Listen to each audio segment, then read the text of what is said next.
So good morning guys, welcome back to Moto Excel. இன்றைக்கி நம்மக்கிட்ட இருக்கிறது ஒரு இன்டர்செப்டார் 650. இது ஒரு ட்வின் பேரலல் இன்ஜின். அதாவது உங்களுக்கு தெரியும், இதை பற்றி நான் சொல்லணும்னு அவசியம் இல்லை. அதாவது inline twin parallel engine. So எந்த ஒரு ஈஸியுமே அதிகமாக இல்லாத ஒரு ரியல் பைக், அதாவது ஒரு ஒரு விண்டேஜ் அந்த மாதிரி இருக்கிற ஒரு பைக் தான் அது. நான் சொல்லும் போதே தெரியும் இதுக்குன்னு எவ்வளோ ஃபேன் பேஸ் இருக்குது அப்படின்னு சொல்லிட்டு இந்த இன்டர்செப்டார் அண்ட் ஜிடிக்கு வந்து. ஆனால் நிறைய தப்பான கையில் இருக்குது. அது வந்து நம்ம பேசுவோம், அதை பற்றி நம்ம டீட்டெயிலாக ரிவ்யூவில் பேசும்போது பார்க்கலாம். ஸோ இது வந்து ஒரு ஆயில் அண்ட் ஏர் கூல்டு செட்டப்பில் தான் உங்களுக்கு வரும், ஹெச்ஓஎஸ்சி இதில்.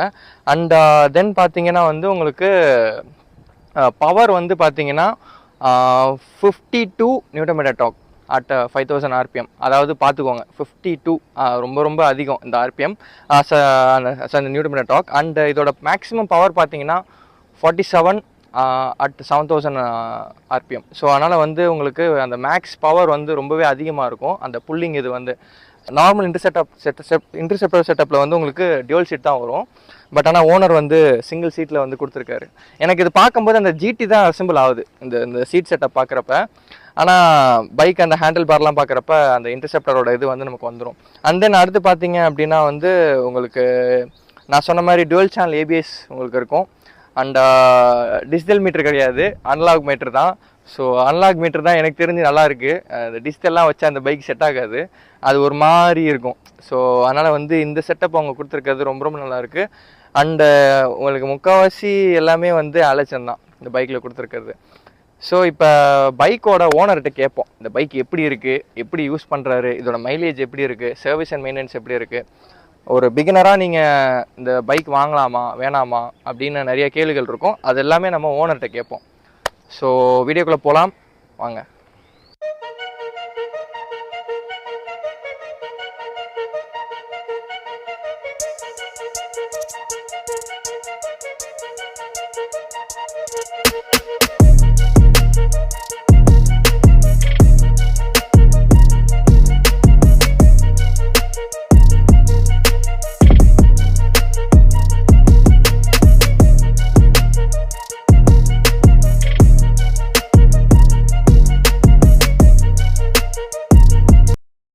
பைக்கோட ஓனர்கிட்ட வந்து ரிவ்யூ எப்படி இருக்குன்னு கேட்கலாம் வாங்க. Mister Rishika, welcome bro.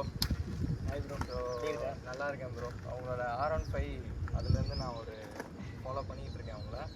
So இதுக்கு முன்னாடி அந்த R15 155cc V2 நினைக்கிறேன் இல்லையா? ஆமாம், V2. ஸோ அதுலேருந்து இந்த ஒரு அப்கிரேட் இல்லையா? ஸோ எப்படி ஃபீல் பண்ணுறீங்க அந்த 650cc வந்து அந்த 155லேருந்து அந்த 650 அப்கிரேடுங்கிறது வந்து எப்படி இருக்குது? ஆக்சுவலாக இதில் வந்து ஒரு விஷயம் என்னென்னா, நம்ம வந்து 155 ஓட்டுறோமா 650 ஓட்டுறோமான்றது அது வந்து நம்மளோட கெப்பாசிட்டின்றது அதை பொறுத்து தான். ஓகே. இப்போ மெயின் திங் வந்து ஒரு பிகினராக வந்து எடுத்த உடனே வந்து நான் வந்து 650குள்ளே என்ட்ராயிருந்தேன்னா எனக்கு வந்து அந்த வண்டினோட பர்ஃபார்மன்ஸ் பற்றி எனக்கு ஒன்றுமே தெரிஞ்சிருக்காது. ஓகே. ஸோ பேசிக்காக நான் வந்து ஒரு 155 அதான் 150cc வந்து R15 வந்து நான் வந்து யூஸ் பண்ணிவிட்டு எப்படியும் நான் வந்து அதை ஒரு 50,000 கிலோமீட்டர் வந்து நான் வந்து அதை வந்து ட்ராவல் பண்ணியிருக்கேன்.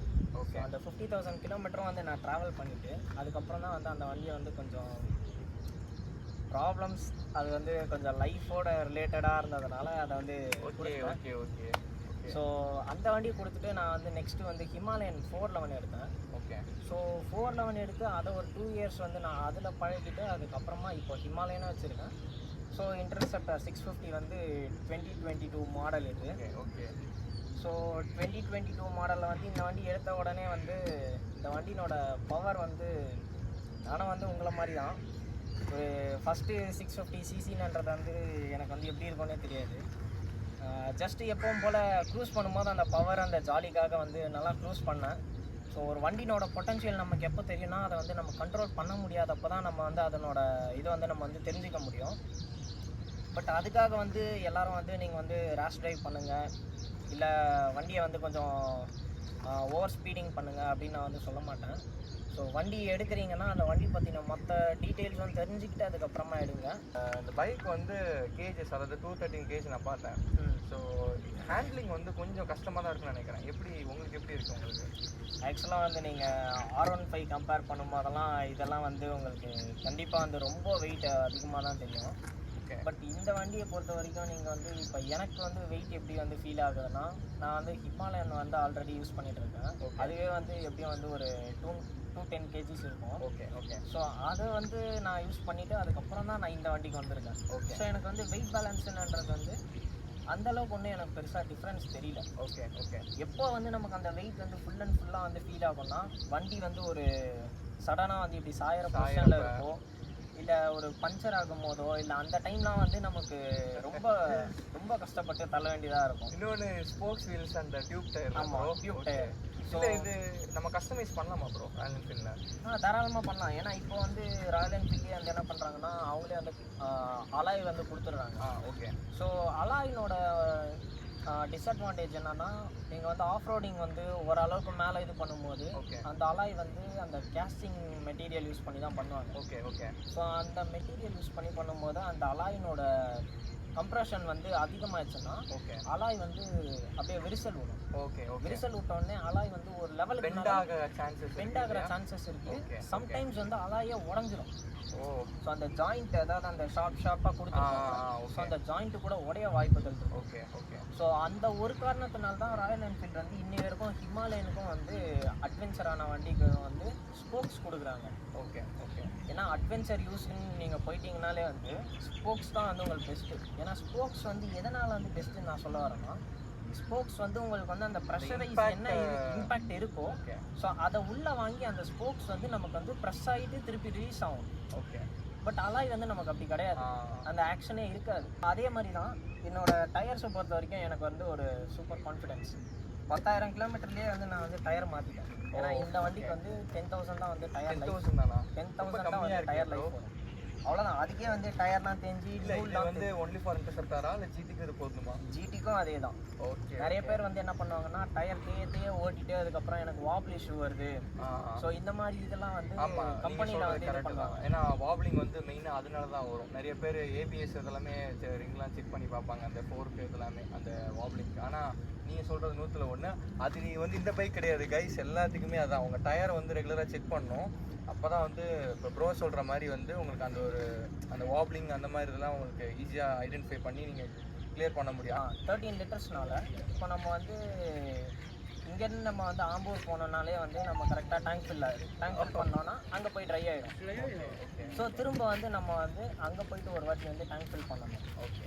ஸோ இந்த ப்ராப்ளம்ஸ் எல்லாம் எவ்வளோ இருக்கும் ஒரு லிட்டருக்கு? ஆவரேஜ் மைலேஜ்ன்றது வந்து உங்களுக்கு வந்து நீங்கள் நல்லா க்ரூஸ் பண்ணாமல் இருந்தீங்கன்னா, ஒரு 80-90லேயே க்ரூஸ் பண்ணிங்கன்னா வண்டியை அப்படி ஓட்டினீங்கன்னா 90ங்கிறது இல்லை, இந்த வண்டியை வந்து உங்களால் ஓட்ட முடியாது. இந்த வண்டி யார் கையில் இருந்தாலும் முறுக்கணும்னு தான் தோணும். ஸோ நீங்கள் வந்து இது ஆவரேஜ் மைலேஜ் பார்த்தீங்கன்னா வந்து உங்களுக்கு ஒரு ஹைவேஸில் வந்து ஒரு 15 கிடைக்கலாம். Okay okay. ஆவரேஜ் நான் சொல்கிறது. ஸோ உங்களுக்கு வந்து சிட்டி மைலேஜ்னு பார்க்கும்போது வந்து உங்களுக்கு 7 தான் கிடைக்கும், 7-8 தான் கிடைக்கும். ஓகே. ஃபேஸ் பண்ண ஒரே ஒரு இஷ்யூ என்னென்னா, ஒரு நல்ல ஹை ஸ்பீடில் போயிட்டே இருப்பீங்க, ஒரு ஸ்ட்ரெச் கிடைக்கும் ஒரு ரோடு. ஓகே. சடனாக வந்து உங்களுக்கு ஒரு பெண்டு கிடச்சிதுன்னா, அந்த அதாவது ஒரு பெண்டு வந்து வந்ததுன்னா உங்களால் வந்து வண்டி வந்து நீங்கள் இந்த பிரேக்கிங் கொடுக்கும்போது நீங்கள் ஒரு 90 to 100 க்ரூஸ் பண்ணிகிட்டு இருப்பீங்க. சடனாக வந்து நீங்கள் பிரேக் அப்ளை பண்ணும்போது அந்த பிரேக் வந்து உங்களை வந்து அப்படியே ரிட்டர்ன் அடிக்கும். ஸோ ஏபிஎஸ் வந்து உங்களுக்கு வந்து அந்த ஒரு இது கொடுக்கும். ஓகே. நீங்கள் வந்து அந்த டைமில் வந்து வண்டி வந்து ஸ்கிட் ஆகிற சான்சஸ் நிறையவே இருக்குது. அந்த டைமில் நீங்கள் வந்து பயப்படாமல் என்ன பண்ணணும்னா கியர் கட் தான் யூஸ் பண்ணி ஆகணும். ஏன்னா இந்த வண்டி வந்து உங்களுக்கு வந்து கான்ஸ்டண்ட்டாக ரன்னிங்லேயே இருக்கிறதுனால உங்களுக்கு வந்து பிரேக் வந்து ஹீட் ஆகும். ஸோ பிரேக் பேட்ஸும் கேலிபரும் வந்து ஹீட் ஆகும். ஸோ அப்போ வந்து உங்களுக்கு வந்து அந்த ஏபிஎஸ் வந்து ஆட்டோமேட்டிக்காக வந்து ரிலீஸ் ஆகிடும். ஓகே. ஸோ நீங்கள் வந்து லைட்டாக தான் வந்து பிரேக் வந்து உங்களுக்கு அப்ளை ஆகும். ஸோ அந்த ஒரு இஷ்யூ இருக்குது. ரெண்டாவது விஷயம் என்னென்னா, உங்களுக்கு வந்து அந்த டயர் வந்து உங்களுக்கு வந்து அந்த 10,000 கிலோமீட்டர்ஸ் போனதுக்கப்புறம் நீங்கள் கண்டிப்பாக மாற்றி ஆகணும். இல்லைனா கண்டிப்பாக வாபிள் இஷ்யூ கண்டிப்பாக வரும். நீங்கள் பிரேக்கிங் பேடு சொன்னீங்க. ஸோ அந்த இப்போ ஹில்ஸ்லாம் இப்போ எப்படி ப்ரோ? ஏன்னா இப்போ ஃபார் எக்ஸாம்பிள் கொல்லி ஹில்ஸ் எடுக்கணும்னு வச்சுக்கோங்களேன், அந்த 74 ஹேர்பின் பென்ஸ் இருக்கும், எல்லாமே ரொம்பவே க்ளோஸ் ஹேர்பின் பென்ஸ். இப்போ நிறைய பேர் வந்து ராயல் என்ஃபீல்ட் யூசர்ஸ் என்ன சொல்கிறாங்கன்னா, பிரேக்கிங் வந்து ஹீட் ஆகி ஜாம் ஆகிருந்த மாதிரி சொல்கிறாங்க பேக்கில். ஈவன் இங்கேன்னு இல்லை, ஸ்பிட்டி லடாக் இந்த மாதிரி இடத்துல போகும்போது அந்த ஒரு இது இருக்குன்றாங்க. அது எப்படி மேனேஜ் பண்ணலாம் இந்த பைக்கில்? இல்லை, நீங்கள் வந்து இப்போ வண்டி வந்து நான் ஸ்டாப்பாக நீங்கள் வந்து ரைட் பண்ணிகிட்டே இருக்கீங்கன்னா, ஓகே, நீங்கள் வந்து கண்டிப்பாக வந்து ஒரு 3 ஹார்ஸ் ரைட் பண்ணுறீங்க. ஓகே. ஸோ 200 கிலோமீட்டர்ஸ் ரைட் பண்ணுறீங்கன்னா அப்போ வந்து நம்ம கண்டிப்பாக வந்து ஒரு 10 நிமிஷமாவது பிரேக் எடுக்கணும். ஓகே. பிரேக் எடுத்தே ஆகணும். ஏன்னா இந்த வண்டி வந்து உங்களுக்கு வந்து ஹைவேஸை பொறுத்த வரைக்கும் நிறைய பேர் வந்து ஹீட் இஷ்யூஸ்லாம் கொடுக்குது அப்படின்னு சொல்லுவாங்க. ஓகே. பட் ஹைவேஸை பொறுத்த வரைக்கும் இந்த வண்டி வந்து ஏர் கூல்டுன்றதுனால உங்களுக்கு ஹீட் இஷ்யூஸ் வந்து அந்த அளவுக்கு ஒன்றுமே தெரியாது. ஓகே. ஸோ உங்களுக்கு வந்து மெயினான விஷயம் காலில் அடிக்கிறது, தொடையில் அடிக்கிறது அந்த மாதிரி எதுவுமே தெரியாது. நல்லா ஃப்ரீயாக இருக்கும். ஓகே. ஸோ உங்களுக்கு வந்து நீங்கள் மேக்ஸிமம் அந்த 10 நிமிஷம் கேப்பில் வந்து நீங்கள் என்ன பண்ணணும்னா லைட்டாக கொஞ்சம் தண்ணியோ இல்லை ஏதோ வந்து அந்த கேலிப்பர் மேலாம் லைட்டாக வந்து அப்ளை பண்ணணும். அப்ளை பண்ணால் மட்டும்தான் வந்து அது வந்து ஹீட்டிங் இஷ்யூஸ் வந்து ஓரளவுக்காவது உங்களுக்கு வந்து இதுவாகும். ஓகே. ஓகே. இல்லைனா வந்து நீங்கள் வந்து நான் ஸ்டாப்பாக நான் வந்து வண்டி ஓட்டிகிட்டே இருக்கேன், எனக்கு வந்து பிரேக் வந்து பிடிக்கல, அது வந்து என்ன ராயல் என்ஃபீல்டு இப்படி பண்ணியிருக்காங்க நீங்கள் அவங்க மேலே சொல்கிறதுல வந்து ஒரு இதுவே கிடையாது. ஏன்னா இந்த வண்டினோட வெயிட்டுக்கு இவ்வளோ பவர் ப்ரொடியூஸ் பண்ணும்போது ஸோ அந்த வண்டிக்கு வந்து அந்த பிரேக்கிங் வந்து அவங்களால கண்டிப்பாக கொடுக்க முடியாது. ஏன்னா சடனாக வந்து அவ்வளோ பவர்ஃபுல்லான பிரேக் பேட்ஸ் வந்து அவங்க வந்து கொடுத்தாங்கன்னா ஸோ அந்த வண்டி வந்து கண்டிப்பாக வந்து ஒரு ஆக்சிடென்டல் இன்சிடெண்ட்டை வந்து மீட் பண்ணுறதுக்கான ஒரு சான்சஸ் இருக்குது. ஸோ இதுவே எனக்கு கேட்டால் பர்ஃபெக்டாக அந்த பிரேக்கிங் பேடு லைக் நீங்கள் சொல்கிறது எல்லாமே புரியுது ப்ரோ. அது இன்னொன்று நீங்கள் சொன்ன நல்ல விஷயம் அந்த இன்ஜின் பிரேக்கிங். ஏன்னா நிறையா இப்போ நீங்கள் ஒரு புது பைக்குன்னு இல்லை எந்த ஒரு பைக் வாங்கினாலுமே அந்த இன்ஜின் பிரேக்கிங்கிறத கரெக்டாக யூஸ் பண்ணணும். அப்போ தான் வந்து நீங்கள் எல்லா நாளுமே பிரேக் வந்து இப்போ ப்ரோ சொன்ன மாதிரி தான். ஏன்னா அந்த ஸ்பீடில் போகும்போது நீங்கள் பிரேக் அடிச்சிங்கன்னா ஒன்று ஸ்கிட் ஆகும். என்ன ப்ரோ சொல்கிறீங்க? அந்த ரோட்லேருந்து ஒன்று உங்களுக்கு வேறு லைனில் போய் ஸ்கிட் ஆகுவீங்க, இல்லைனா உங்களை எப்படி சொல்லனா உங்களுக்கு பிரேக் ஃபெயிலியர் ஆகும் அந்த இடத்துல. ஸோ நீங்கள் என்ன பண்ணலான்னா இன்ஜின் பிரேக்கிங், அதாவது இன்ஜின் பிரேக்கிங் டக்குன்னு நீங்கள் வந்து அந்த கீரை நியூட்ரல் பண்ணும்போது உங்களுக்கு வந்து அந்த ஒரு சடன் அன்கம்ஃபர்டபுள் வந்து இன்ஜினில் வந்து உருவாகும். ஸோ உருவாகிறப்ப கரெக்டாக பைக் வந்து ஸ்டாப் ஆகும் இல்லையா? ஸோ அது எல்லா பைக்குக்குமே அது பொருந்தும். ஸோ ப்ரோ சொன்ன மாதிரி அதையும் வந்து மைண்டில் வச்சுக்கோங்க. இப்போ இந்த மாதிரி ஒரு ஹை சிசி பைக் போகும்போது விஷயம் என்னன்னா நீங்கள் வந்து மெயினாக வந்து இப்போ வந்து இந்த நீங்கள் வந்து எவ்வளோக்கு எவ்வளோ ப்ரீமியம் செக்மெண்ட்டில் போகிறீங்களோ அந்தளவுக்கு வந்து உங்களுக்கு பிரேக் பேட்ஸ் வந்து சீக்கிரமாகவே வந்து இதுவாகிடும். வந்து 5000 கிலோமீட்டர்ஸ் ஒன்ஸ் வந்து நம்ம ரீப்ளேஸ் பண்ணி ஆகணும். ஸோ காஸ்ட் வந்து ஒரு பேடோட காஸ்ட் பார்த்தீங்கன்னா 4000 வரும் எப்படியும். 4000. இப்போ நான் யூஸ் பண்ணுற பிரேக் பேட் வந்து பிரம்போ. ஓகே. ஸோ அந்த பேட்ஸ் வந்து நமக்கு வந்து 4000 வரும். ராயல் என்ஃபீல்ட்லேயே வந்து அவங்க ஸ்டாக் பேட்ஸ் வந்து போடுவாங்க. பட் அது வந்து உங்களுக்கு வந்து 2500 3000 தான் வந்து கிராஸ் ஆகும். அதுக்கப்புறம் வந்து உங்களுக்கு வந்து போயிடும். இந்த பிரம்போங்கிறது ஆஃப்டர் மார்க்கெட்டில் வந்து ஆமாம். ஓகே. ஓகே. ஓகே. ஸோ அது மட்டும் ஒரு இது இருக்குது. ஸோ ப்ரோ இந்த வண்டி வந்து நான் ஸ்டார்டிங்லேயே சொல்லியிருப்பேன் அந்த இன்லைன் இந்த அதாவது ஒரு பைக் ஃபார் எக்ஸாம்பிள் நிறைய பைக்ஸ் இருக்குது மார்க்கெட்டில். இப்போ இந்த காஸ்ட் நிறைய பேர் என்ன சொல்கிறாங்க over pricey and slowest segment of section இருக்கிற மாதிரி நிறைய பேர் சொல்கிறாங்க. ஆனால் நான் எப்படி பார்க்குறேன் அப்படின்னா நான் இந்த வண்டி ஓட்டும் போது தான் எனக்கு தெரியுது அந்த வண்டியோட பவரு, அந்த வண்டியோட டார்க்கு, பிரேக்கிங்கு. ஸோ ஜென்ரலாக பார்த்தீங்கன்னா நான் கொஞ்சம் தான் ஓட்டு வந்திருப்பேன் நம்ம அந்த காஞ்சிபுரம் பெங்களூர் ஹைவேல. ஸோ வண்டி வந்து அந்த ஒரு பவர், ஏன்னா ஈஸியுங்கிறது ஒன்று கூட இல்லை, ஒரு சொட்டு கூட ஈஸியுங்கிறது வந்து அதிகமாக யூஸ் பண்ணேன். அது வந்து ஒரு ப்ளஸ் பாயிண்ட்டு நான் நினைக்கிறேன். நீங்கள் அதை எப்படி சொல்கிறீங்க? ஏன்னா இந்த மாதிரி பைக்குக்கு அவங்க ஈஸியூ வந்து கொடுத்துருக்கலாமா? நீங்கள் நல்லா நினைக்கிறீங்களா? வந்து இந்த வண்டியில் வந்து அவன் வந்து டெக்னிக்கலாக வந்து எதுவுமே ஆட் பண்ணாதது வரைக்கும் அப்படியே வந்து ஒரு ராயல் என்ஃபீல்டுன்ற ஒரு ஃபீல் கொடுக்குது. ஓகே. கம்ப்ளீட்டாக நான் வந்து இன்னமும் வந்து அந்த விண்டேஜ் செக்மெண்ட்லேயே இருக்க மாதிரி ஒரு ஃபீல் கொடுக்குது. ஏன்னா வந்து டெக்னாலஜி அப்டேட் மாதிரி அவங்களும் வந்து ஸோ ஜெனரேஷன் அப்டேட் மாதிரி வந்து அவங்களும் ஜென்ரேஷன் தான் அப்டேட் பண்ணியிருக்காங்களே தவிர்த்து ஸோ வண்டியில் வந்து எந்த ஒரு டெக்னிக்கலான இது, அதாவது எந்த இதுவும் புதுசாக வந்து இம்ப்ளிமெண்ட் பண்ணல. அதாவது பேட்டரி சீக்கிரமாக டவுன் ஆகிற மாதிரி எந்த ஒரு இதுவும் பண்ணலை. ஆமாம். ஸோ வண்டியை பொறுத்த வரைக்கும் நான் எந்த ஒரு டியூனிங்கும் எதுவுமே பண்ணல, ஸ்டாக்லேயே தான் இருக்குது. இது ரெட்ரோஸ்டர் கூட நம்ம எதுவுமே நம்ம வந்து டியூன்லாம் எதுவுமே பண்ணல.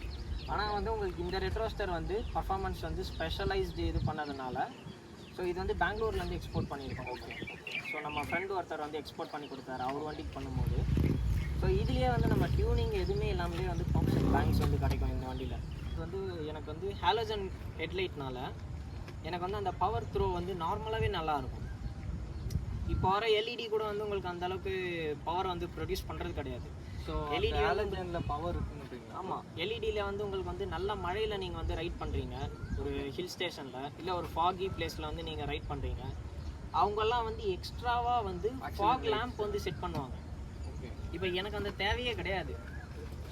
அந்த லைட் இருக்கனால. ஆமாம்.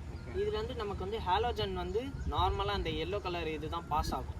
ஸோ இதுலேருந்து அந்த எல்லோ கலர் மிரரில் பட்டு அந்த கிளாஸில் பட்டு நமக்கு வந்து ஃபுல் அண்ட் ஃபுல் எல்லோ தான் கிடைக்கும் லைட் வெளிச்சம். ஸோ நார்மலாக நான் லோ பீமில் போகும்போதே எனக்கு வந்து ஒரு 1000 மீட்டர்ஸ் கிட்ட வந்து கிளியராக இருக்கும். நான் ஹை பீம் போட்டேன்னா எனக்கு வந்து ஃபுல்லாகவே அந்த ஒரு ஸ்ட்ரெச்சே வந்து கிளியராக இருக்கும். ஆமாம். ஓகே. ஸோ வந்து நான் என்ன நினச்சேன்னா நீங்கள் முக்கியமாக டிசைனுக்கு தான் போட்டிருக்கீங்க நான் நினச்சேன். ஆனால் ப்ரோ வந்து இதுக்கு பின்னாடி இவ்வளோ டெக்னிக்கலாக வந்து இருக்கும்னு எனக்கு சுத்தமாக தெரியாது. Okay bro, one final question. இப்போ 600cc அந்த 3,40,000 60,000 வாங்கியிருக்கீங்க இல்லையா? 3,60,000. இதோட சர்வீஸ் வந்து நிறைய பேர் கம்ப்ளைண்ட் சொல்கிறாங்க. ஸோ நீங்கள் எப்படி பார்க்குறீங்க? உங்களுக்கு எப்படி இருக்குது சர்வீஸ்? சர்வீஸ் பொறுத்த வரைக்கும் நம்ம வந்து ஷோரூமில் தான் கொடுக்குறோன்னா நமக்கு ஃபஸ்ட்டு அந்த ஷோரூமில் வந்து ஆள் யாராவது இருக்கணும். ஸோ நம்ம வண்டி எப்படி சர்வீஸ் பண்ணுறாங்க, என்னென்ன ஸ்பேர்ஸ் மாற்றிருக்காங்கலேருந்து எல்லாமே நம்ம வந்து அந்த மாற்றின ஸ்பேர்ஸை வந்து கொடுக்க சொல்லி நம்ம வந்து கேட்கணும். நெக்ஸ்ட்டு விஷயம், நம்ம வண்டியில் வந்து ஒரு கம்ப்ளைண்ட்டோடு நம்ம கொடுக்குறோன்னா அந்த கம்ப்ளைண்ட்ஸ் வந்து சால்வ் ஆகியிருக்கான்னு நம்ம வந்து பார்க்கணும் ஃபஸ்ட்டு. அதுக்கு வந்து நம்ம வந்து அந்த வண்டியை பற்றின ஃபுல்லாக வந்து நம்ம தெரிஞ்சிருக்கணும், நமக்கு தெரிஞ்சிருக்கணும். என்னன்னு வந்தீங்கன்னா இந்த வண்டியில் வந்து உங்களுக்கு ஒரு சர்வீஸ் உள்ளே போச்சுன்னா தாராளமாக 10,000 ரூபாய் 13,000 ரூபாய் தாராளமாக வரும். என்ன ப்ரோ மாத சம்பளத்தை சொல்கிறீங்க? தாராளமாக வரும் ப்ரோ, இதுதான் உண்மை. நிஜமா. ஏன்னா 2 டயரே வந்து உங்களுக்கு வந்து ஒரு டயர் வந்து 9,000 சில்லரை வந்துடும். ஓகே. நீங்கள் வந்து இந்த வண்டிக்கு வந்து பெரலி டயர் போட்டாலும் சரி, சியட் போட்டாலும் சரி, எந்த டயர் போட்டாலும் 10,000 கிலோமீட்டர் தான் ஓடும். ஆனால் டயர் காஸ்ட்டு 10,000 ரூபாய் கிட்ட வரும். ஸோ பிரேக்கிங் பொறுத்த வரைக்கும் அது இன்ஜின் ஆயில், அது அப்புறம் general air filter cleaning. Engine oil பொறுத்த வரைக்கும் வந்து உங்களுக்கு வந்து 3.2 லிட்டர்ஸ் கெப்பாசிட்டி. 3.1 லிட்டர் ஆக்சுவலாக. நீங்கள் வந்து 3.1ன்றது வந்து 3 லிட்டர்ஸ் தான் வந்து ஃபில் பண்ணுவாங்க. அந்த 100 இது வந்து இது பண்ண மாட்டாங்க, ஃபில் பண்ண மாட்டாங்க. ஏன்னா அந்த கேப் வச்சுருவாங்க. ஸோ மேக்ஸிமம் வந்து நீங்கள் வந்து ராயல் என்ஃபீல்டோட ஆயில் வந்து நீங்கள் யூஸ் பண்ணுறீங்கன்னா ஓகே, நீங்கள் வந்து ஒரு 3000லேயே வந்து ஆயில் மாற்றிடணும். உங்கள் சேஃபர் சைடுக்கு சொல்கிறேன். ஓகே. ஸோ ஏன்னா 3000ல் நீங்கள் இன்ஜின் ஆயில் மாற்றினீங்கன்னா இன்ஜின் வந்து ரிலையபிள் அதிகமாக இருக்கும்.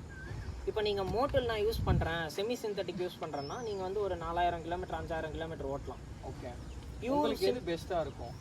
நான் வந்து இப்போ யூஸ் பண்ணுறது வந்து சிந்தட்டிக் ஆயில் தான் யூஸ் பண்ணுறேன், மோட்டல் தான் யூஸ் பண்ணுறேன். ஆமாம். ஓகே. 20W50 கிரேடுன்னு நினைக்கிறேன் அது. ஓகே. ஸோ நியர்லி காருக்கு யூஸ் பண்ணுற ஆயில் மாதிரி தான் அது. ஸோ அதை தான் வந்து நான் உங்களுக்கு அந்த ட்வின் சிலிண்டர்னால வந்து நல்லா பம்ப் பண்ணுறதுக்கு மோட்டல் வந்து கொஞ்சம் ஆயில் திக்னஸ் அதிகமாக இருக்கும். ஆமாம். ஸோ நான் அதுவே வந்து பார்த்தீங்கன்னா அந்த ஆயிலே வந்து எனக்கு காஸ்ட் வந்து 2500 கிட்ட வரும். ஸோ அந்த ஆயிலே வந்து நான் வந்து 5000 கிலோமீட்டரில் ஒன்ஸ் மாற்றிடுறேன். ஓகே. ஏன்னா எனக்கு ஷோரூமில் இல்லை நீங்கள் இல்லை, அது நானே வந்து நானே பண்ணிப்பேன். ஓ, நீங்கள்? ஓகே. ஓகே. இந்த வண்டி பொறுத்த வரைக்கும் ஃபுல் அண்ட் ஃபுல்லாக வந்து பிரேக்கிங்லேருந்து ஸோ இன்ஜின் ஆயில் மாற்றுறது, கிளச் ஒயரு, ஸோ இந்த மாதிரி காமன் திங்ஸ்லாம் வந்து நானே பண்ணிடுவேன். ஓகே. இந்த வால்வ் அட்ஜஸ்ட்மெண்ட்டு ஓகே, இதெல்லாம் பற்றி நம்ம இது பண்ணணும்னா நீங்கள் வந்து எவ்ரி 10,000 to 20,000 ஒன்ஸ் வால்வெல்லாம் கரெக்டாக நீங்கள் வந்து கரெக்டாக வச்சுக்கணும். அட்ஜஸ்ட்மெண்ட் வந்து நீங்கள் பண்ணணும், இல்லைனா வந்து இன்ஜின் நாய்ஸ் வரும். ஸோ அது ஒரு திங் இருக்குது. நெக்ஸ்ட் ஒரு கிலோமீட்டர் கணக்கில், அது கிலோமீட்டர் கணக்கில் இல்லை. நீங்கள் வந்து வண்டியை நான் நல்லா விரட்டி ஓட்டுவேன் அப்படின்னா நீங்கள் வந்து எவ்ரி 10,000 வந்து நீங்கள் பண்ணிக்கிறது நல்லது. ஓகே. நீங்கள் எப்படி ப்ரோ ஷோரூமில் தான் இப்போ போகிறீங்களா இல்லை? ஸோ இப்போ நான் வந்து என்னோடய வண்டி வந்து ஃபுல் அண்ட் ஃபுல் வந்து கம்பெனி சர்வீஸில் தான் இருக்குது. நம்ம வண்டி வந்து பார்த்திங்கன்னா நம்ம அம்பத்தூர் டைனோ மோட்டார்ஸில் கொடுக்குறோம்.